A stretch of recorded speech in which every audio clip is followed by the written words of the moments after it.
Today I want to answer a question that has been a long time coming. And it deals with the Old Testament used by the New King James Version. A while back, I produced a video on this channel that has remained popular. Matter of fact, it's close to 100,000 views at this point. That video is called What is the Difference in the KJV and the NKJV? I knew the differences in the KJV and NKJV were very misunderstood on the internet, but I did not realize how many people needed and wanted to hear the simple facts about these two English translations. In that video, I stated that the KJV and the NKJV use the same base Hebrew and Greek text for translation. Now that's a big deal, because most English translations today, such as the NIV, ESV, NASB 2020, CSB, NLT, take your pick, use a base text called the critical text that cuts away or casts doubt on the equivalent of 1st and 2nd Peter from their Bibles. Many verses are cut away from the traditional text, and others are footnoted to cause you to believe they don't belong in the text. Such passages as the account of the adulterous woman and the end of Mark 16 are just cast doubt on, and some preachers even refuse to preach from those texts today. Recently, there has even been a campaign to cast doubt on the fact that Jesus even said, "Father, forgive them, they know not what they do," to his tormentors at the cross. Other truths are removed entirely, such as the account of believers' baptism that occurred when Philip told the Ethiopian eunuch that he must be saved before being baptized in Acts 8:37, a verse now removed from these Bibles. In the midst of all that doubt and uncertainty about God's preservation of his word being presented to the English-speaking world, it is important that the KJV and NKJV are both still representing the traditional text passed down to every generation. And it's especially important as well that the NKJV is passing this on with a more instantly understandable modern interpretation. Now, the KJV and the NKJV both use the same base text in the New Testament, but there has been some confusion on whether or not the KJV and the NKJV are using the same base for their Old Testament. That partways has to do with how the preface reads in the New King James Version. Many folks who promote the idea that the KJV has been re-inspired and settled forever in 1769 English promote an ideal that the NKJV uses a different base text in the Old Testament and use that assumption to keep people from using it. Well, it might use the New Testament, they say, but it's not using the same Old Testament, and the Old Testament is much larger. The question I want to answer today, as I said earlier, does the NKJV use a different Old Testament Hebrew than the KJV? Let's start with looking at what has been printed in most New King James Version Bibles. Here you're looking at the preface to the New King James Version that was used early on and is still used by most, though it has been a little bit changed today. We go down specifically to the text where it discusses the Old Testament text. And there it tells us the Hebrew Bible has come down to us through the scrupulous care of ancient scribes who copied the original text in successive generations. By the 6th century A.D., the scribes were succeeded by a group known as the Masoretic, who continued to preserve the sacred scriptures for another 500 years in a form known as the Masoretic text. Babylonia, Palestine, and Tiberias were the main centers of Masoretic activity, but by the 10th century A.D., the Masoretes of Tiberias, led by the family of Ben Asher, gained the ascendancy. Through the subsequent additions, the Ben Asher text became, in the 12th century, the only recognized form of the Hebrew Scriptures. Daniel Blomberg printed the first Rabbinic Bible in 1516 to 1517. That work was followed in 1524 to 1525 by a second edition prepared by Jacob Ben Chaim and also published by Blomberg. The text of the Ben Chaim was adopted in most subsequent Hebrew Bibles, including those used by the King James translators. The Ben Chaim text was also used for the first two editions of Rudolf Kittel's Biblica Hebraica of 1906 and 1912. In 1937, Paul Call published a third edition of the Biblical Hebraica. This edition was based on the oldest dated manuscript of the Ben Asher text, the Leningrad manuscript B19A, AD 1008, which Call regarded as superior to that used by Ben Cham. And now, most importantly to our main point, for the New King James Version, the text used was the 1967-77 Stuttgart edition of the Biblical Hebraica, with frequent comparisons being made with the Bomberg edition of 1524-25. The Septuagint Greek version of the Old Testament and the Latin Vulgate were also consulted. In addition to referring to a variety of ancient versions of the Hebrew Scriptures, the New King James Version draws on the resources of relic manuscripts from the Dead Sea caves. In the few places where the Hebrew was so obscure that the 1611 King James was compelled to follow one of the versions, but where information is now available to resolve the problems, the New King James Version follows the Hebrew text. Significant variations are recorded in footnotes. Now, based on the wording there, and I must admit when I first read it a long time ago, one might assume that the NKJV is using a different Hebrew base for its translation. One viewer of our channel even asked me a while back this question: can you cover Kittle's Old Testament, for which the NKJV is based as stated in the preface?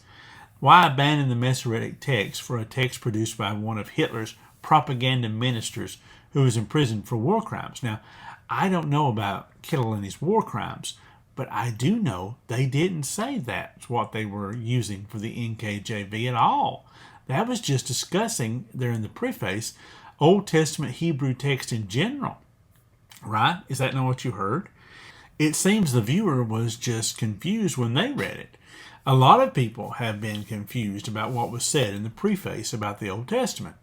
The preface said specifically, for the New King James Version, the text used was the 1967-1977 Stuttgart edition of the Biblical Hebraica, with frequent comparisons being made with the Bomberg edition of 1524-25. There's been a lot of misunderstanding, even from that simple declaration of where it came. Gail Riplinger, one who I don't think misunderstood it, but she's a true hater of the New King James Version.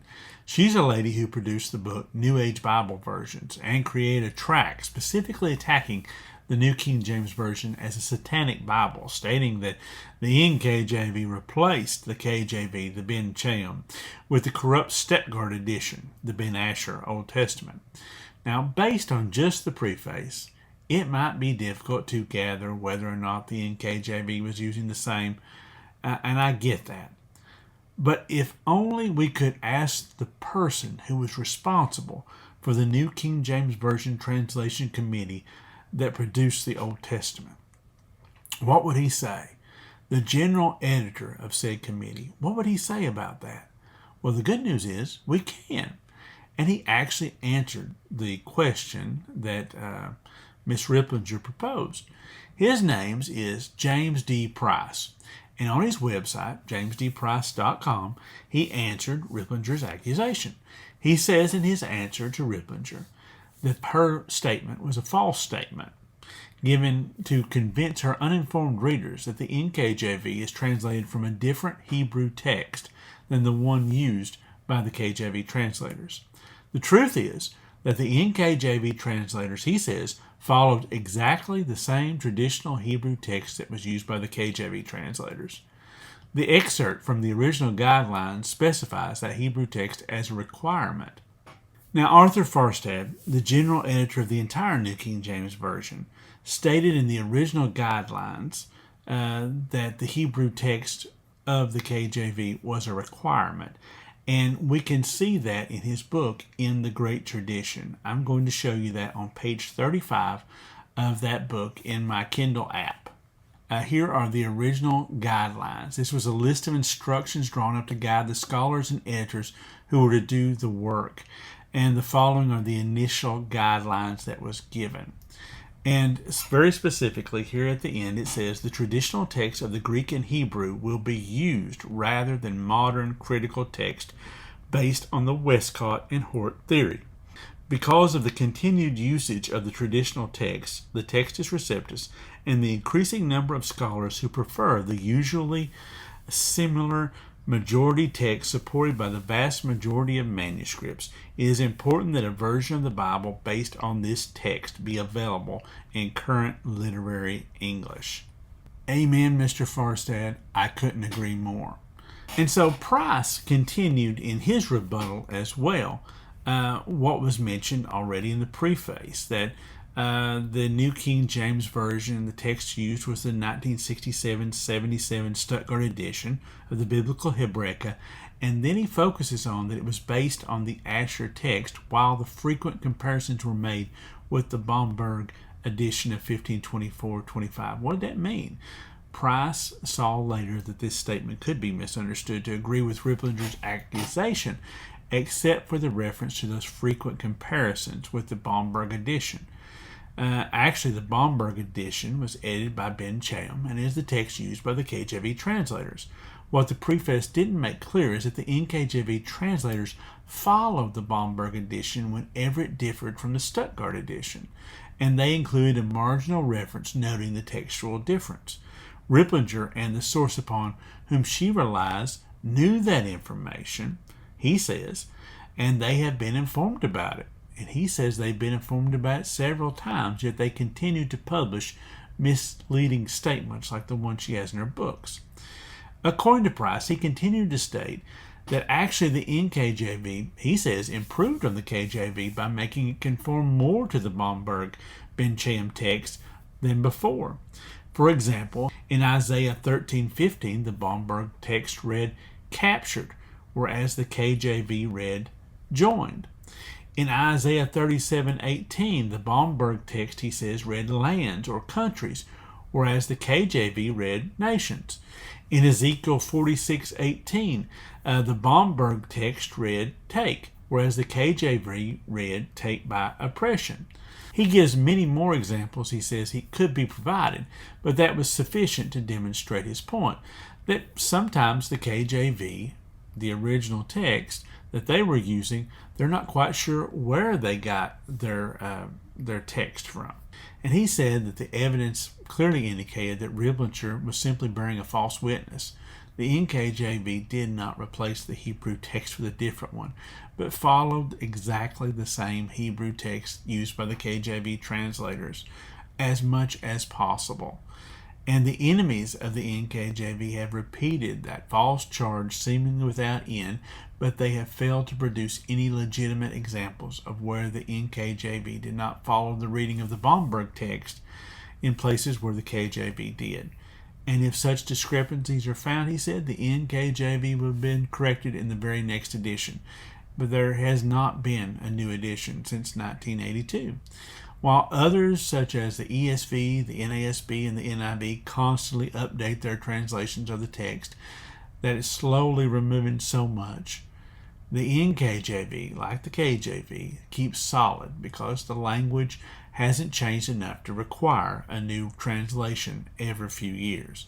So the answer I can confidently say today, after the research that I've done on the Old Testament, is that the KJV and the NKJV do use the same Old Testament base text. And that, my friend, is the simple facts. I encourage you to do a study of your own. Look over these things, study over what different people have said, and try your best to separate the fact from the fiction out here in this world that would like to keep you in the dark. I want you to come into the light of the Lord Jesus Christ, because he says that when you know the truth shall set you free. Thank you for watching. I look forward to your comments in the section below, and may God bless you. Thank you. I hope you're enjoying the sermons here and have subscribed to my channel on YouTube, but I would love even more to meet with you in person at the church where I'm blessed to pastor at in White Pine, Tennessee, Omega Baptist Church.